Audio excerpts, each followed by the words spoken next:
Si candida con 3 liste civiche Marco Perin, una che porta il suo stesso nome, la lista della sindaca uscente Cristina Andretta e iCare, lista composta da giovani che hanno un'età media di 20 anni.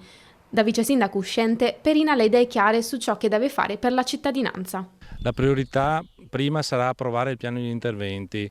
È stato adottato in Consiglio Comunale, è in attesa ora dell'approvazione, lo attendono 192 domande presentate dai nostri cittadini.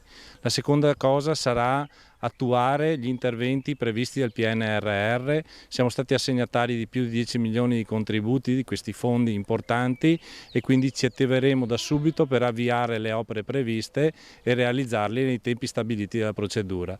La terza cosa sarà quella di istituire una giunta parallela fatta dalla lista dei giovani che abbiamo, la lista iCare, che tratterà gli stessi identici temi che tratterà la giunta che andrò a formare se sarò eletto. Si presenta con la lista civica Rinnova Vedelago Renzo Franco, modifica della viabilità, produzione di energia elettrica green, sicurezza e ripopolamento del comune tra le priorità del candidato. La prima azione sarà di mettere in sicurezza il territorio, riformare completamente il comando, cercare sinergia con i carabinieri, fare il terzo turno alla sera, praticamente mettere in sicurezza tutto il territorio di Vedelago.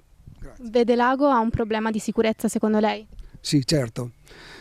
Questo è arrivato il punto che la gente manco denuncia i furti o altre cose che succedono. Questo è molto grave. Dobbiamo avvicinarci alla gente, dobbiamo dare fiducia alla gente, la gente si deve avvicinare al municipio di Vedelago.